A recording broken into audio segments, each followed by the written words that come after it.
Hi guys, how you all doing? And it's Jalajal here again, back with another video from Biogem at GCSE Chem, and today we're going to be doing section C2.4, which is on Group 7, the halogens. So this is the revision guide that I'm using, so AQA Chemistry Caboodle, or AQA GCSE Chemistry Caboodle revision guide. So this is the basically revision guide I have been using till now, and I will be using for future videos as well. And as I mentioned, today we're going to be learning about Group 7, Section C2.4, so Group 7, which are the halogens. And just wanted to also give you, by the way, I said yesterday that I would upload sections, or not upload, I don't know why I say upload, but basically I would put links to C2.2 and C2.3 on my website, on the videos of C2.2 and C2.3. So basically links to the videos of C2.2 and C2.3 on my website, which I did. They are now on my website, so it's fully up to date until now. And so after C2.4, I'll be putting that on the website as well.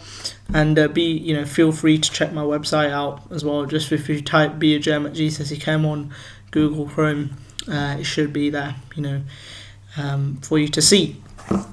Also, just wanted to give a note on, the AQA GCSE Chemistry 2019 paper.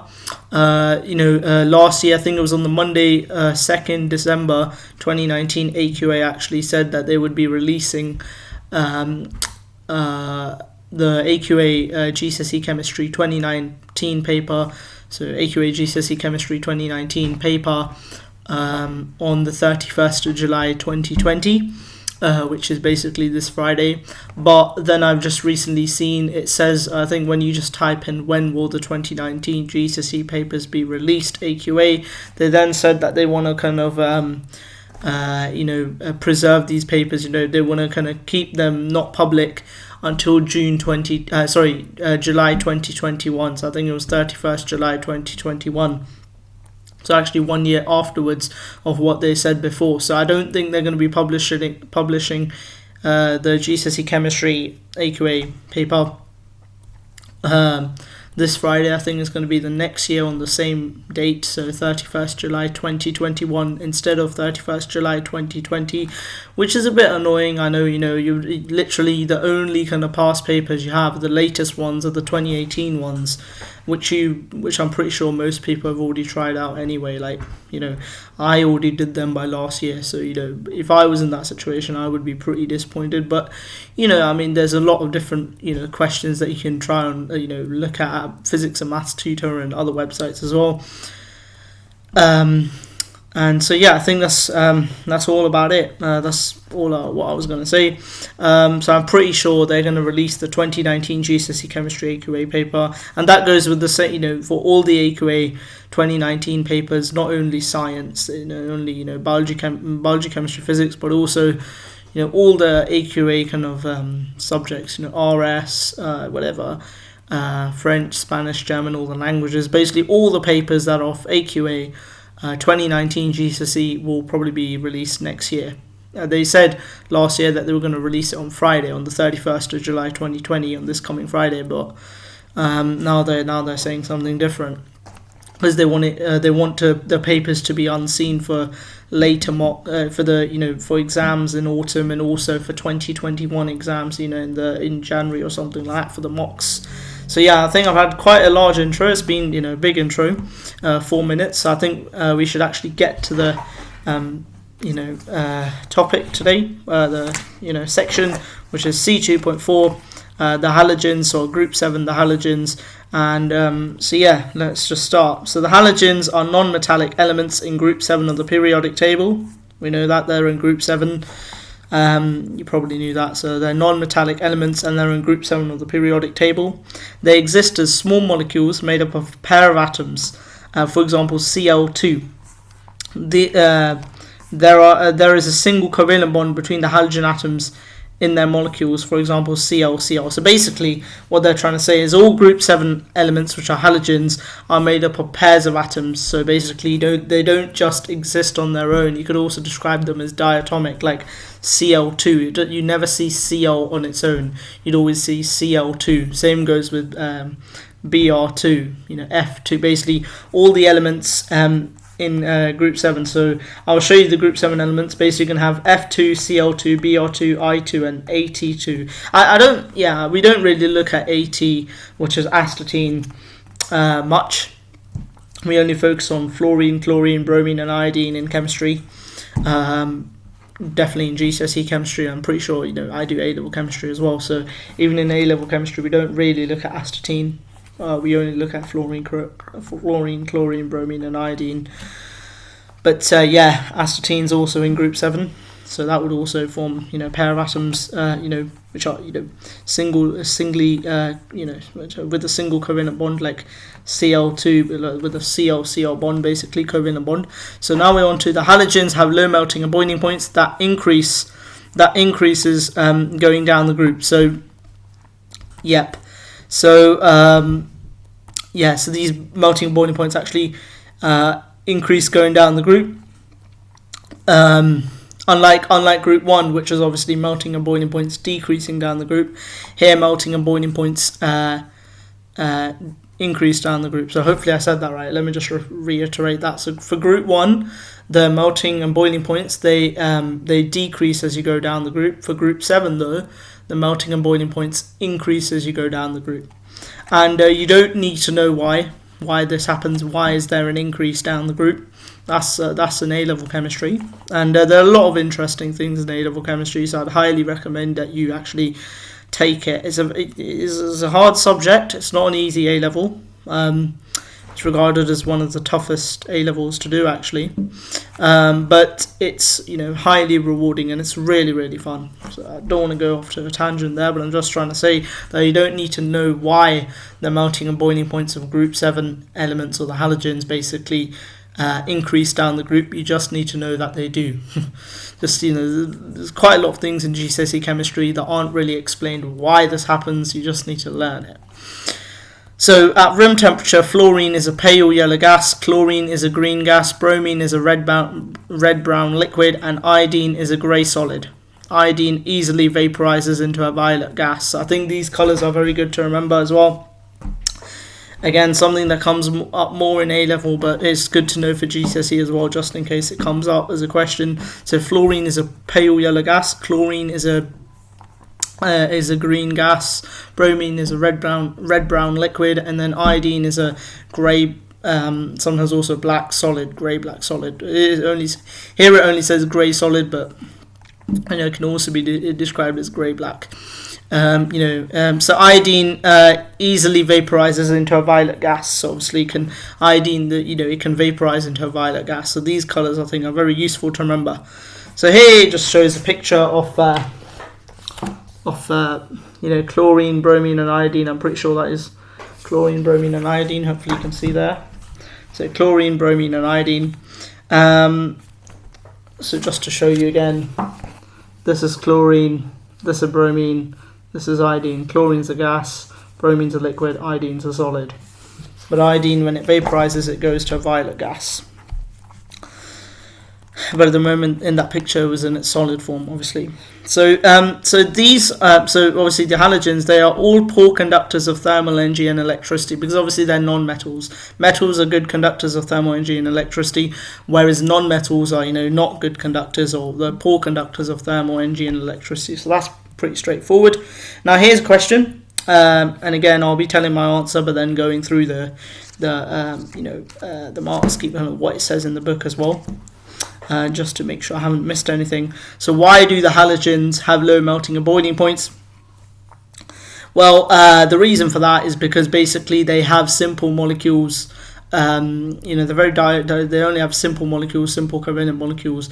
They're diatomic, and they basically have pairs of atoms which are shared. I'm pretty sure that's the answer. Let me just check, but I'm pretty certain that is kind of the answer. That's basically the main kind of thing of the answer. They have small molecules, made of pairs of atoms. They basically have pairs of atoms these small molecules are made of pairs of atoms. That's basically what I said. And then, now we're moving on to the fact that all of the halogens have 7 electrons in their highest energy occupied or highest occupied energy level or shell. So obviously again, they were in group 7, halogens are group 7 elements. Going on to that thing again, which we saw in C1.8, I believe it was C1.8, electronic structures. I think we saw that. And we also saw that in what was it? Did we see that in, just wanted to see in C2.2 as well. And again, we're seeing it in C2.4 again, just for halogens. And we saw it in C2.3 for alkali metals for group 1, that basically the group number tells you how many electrons you have in the outer energy level or outer shell. So again, group 7 elements have 7 electrons in their outer energy level or outer shell. So that's very important. So the halogens form ionic compounds with metals in which halide ions have a 1- charge. Now we're going to learn about ions in more detail later. I believe it's in chapter 3. But at the moment, you just need to know, because halogens gain 1 electron, they form 1- charge. Because basically, pretty much every element wants to react, obviously apart from noble gases, because they already have stable electronic configurations, but otherwise every other element wants to in every other group wants to react to have a stable electronic configuration. So at the moment, all halogens, all group 7 elements basically have 7 electrons in their outer shell, and because the shells can hold a maximum of 8, apart from the first shell, the other shells can hold a maximum of 8. So they would like to, gain 1 electron to have a full outer electron configuration, and that's why they, when you gain an electron, you have 1 more electron than proton than you do proton. So that means you have a 1- charge. So that's hopefully very straightforward. Now the halogens also covalently bond with non-metals forming molecules. So the halogens can covalently bond. It can form with non-metals forming molecules. I mean, that's quite simple. Then the reactivity of halogens decreases down the group, and so for group 1 elements, or the alkali metals as they're called, their reactivity actually increases down the group, but for group 7 elements, their reactivity actually decreases going down the group. And in C2.5, we're actually going to learn why this happens, and you should be able to describe these trends. Explain. C2.5 is explaining trends, so we're going to look at that later. A more reactive halogen is able to displace a less reactive halogen from an aqueous solution of a halide compound. For example, if you have chlorine plus potassium iodide, would give you potassium chloride plus iodine. This is the this is the equation for the reaction. Hopefully I'm showing it right. Chlorine plus potassium iodide gives you potassium chloride and iodine. You should be able to balance that. I'm not going to go through that. The chlorine is aqueous. Chlorine is aqueous. The potassium iodide is also aqueous because it's in solution. Potassium chloride is aqueous, and the iodine is also aqueous. So everything aqueous here. And the reason why chlorine is more reactive, because we said that reactivity decreases down the group. Chlorine's higher up in the group than iodine. Higher up in group 7, therefore it's more reactive. And that's not actually the reason. That's not what you'd say in an exam why it's more reactive. We're going to learn why specifically it's more reactive, but basically it's higher in the group, so it's more reactive. That means it's more reactive, but that's not the reason for why it's reactive. Hopefully that makes sense. That's not the reason why chlorine's more reactive than iodine. You can't say because it's higher in the periodic, higher in the group 7. That's not the reason, but that's basically what the basis of it is. Basically, that's what from what we're learning now, we can see basically these are the elements in group 7. If I can show it, fluorine here, chlorine, bromine, iodine, and astatine, and the reactivity decreases down the group. So chlorine's here, it's higher than iodine, and that's why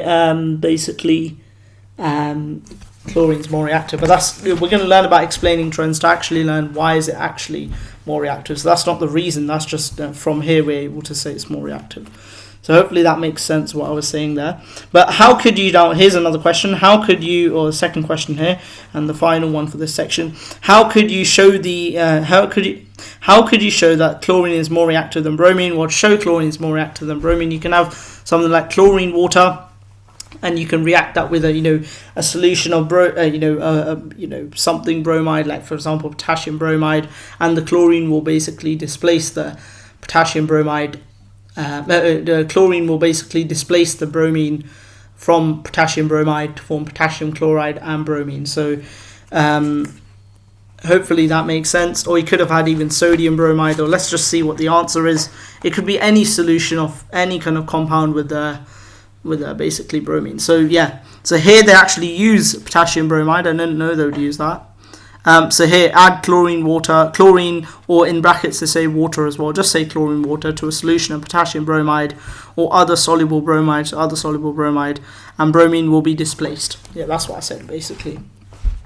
And on the up, you should be able to sketch graphs showing the trends in melting and boiling points and the reactivity in groups 1 and 7. You should also be able to use graphs to predict the properties of elements in the group. So basically, if you know the trend, you can pretty much draw the graph. Like, I'm not going to go into that. Like, we know the trend for the reactivity actually increases going down the group for group 1 and decreases for group 7, and that the melting point and boiling points actually decrease for group 1 and increase for group 7. So hopefully from there you should be able to kind of draw graphs. So I'm not going to go into that because that should be fairly straightforward, if you know what the trends are.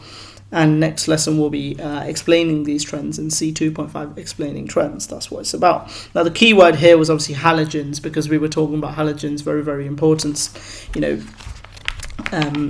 elements in the periodic table. Actually, halogens, very, very important group, or the halogens, very, very important part of the periodic table, should I say. And now two synoptic links here. I think we haven't ever had two synoptic links, I'm not sure, but let's go on in one section. So for further information on bonding between non-metal atoms in substances, see topic C3.5, and for bonding between non-metals and metal ions in substances, see topic C3.2. So we're going to get onto that in chapter 3, obviously. And then it also says another synoptic link for further information on the state symbols, solid, S for solid, L for liquid, G for gas, and AQ for aqueous, that are used in equations, C topic C1.2. So obviously we went through that in section C1.2, which was in chapter 1. So yeah, and obviously remember state symbols are always in curved brackets. So yeah, they're always in state symbols are always in curved brackets, right? And I don't know if I mentioned this, I might have mentioned it before, but if I haven't, if you were following the student book today, it was I should have said this before. If I didn't, apologies. I might have, though, I'm not sure. But student book, it's pages 28 to 29. Now, key points just to finish off: the halogens all form ions with a single negative charge in their ionic compounds with metals. So obviously we know they gain one electron, they form a 1- charge. The halogens form covalent compounds by sharing electrons with other non-metals, so they can basically covalently bond. They can covalently bond with other non-metals and share electrons. And then a more reactive halogen can displace a less reactive halogen from a solution of one of its salts. Like we saw that chlorine was displacing bromine from its, salt from its solution of potassium bromide. So that hopefully makes sense. And then finally, the reactivity of the halogens decreases going down the group. And as I said, we're going to be explaining why these things happen. Why group 7, as you go down the group, the reactivity decreases. But if you go down group 1, the reactivity increases. We're going to be basically explaining those things in the next section, C2.5, explaining trends. This was just to kind of give a start, that this is what the trend is, or for group 1 and group 7. The last two videos, or yesterday was for group 1, this was for group 7, and the next video will be explaining these trends, basically, and what they are. So this was the last 2 days were obviously today and yesterday to actually tell you the trends for group 1 and group 7. And next section tomorrow will be explaining these trends, basically. So yeah, that's the end of the video, guys, or that's the end of the section, guys. I'll also be ending the video soon. I'll be putting this on my website as well today, this video, and obviously uploading it on YouTube. I hope it was helpful, useful, and make sure to basically share, like, and subscribe, and really helps the channel out. Turn the notification bell on if you haven't already. Yeah, I'll see you in the next video. And obviously you probably noticed that I was back in the lounge, or probably you should call it the living room, I don't know, lounge and living room, whatever you say.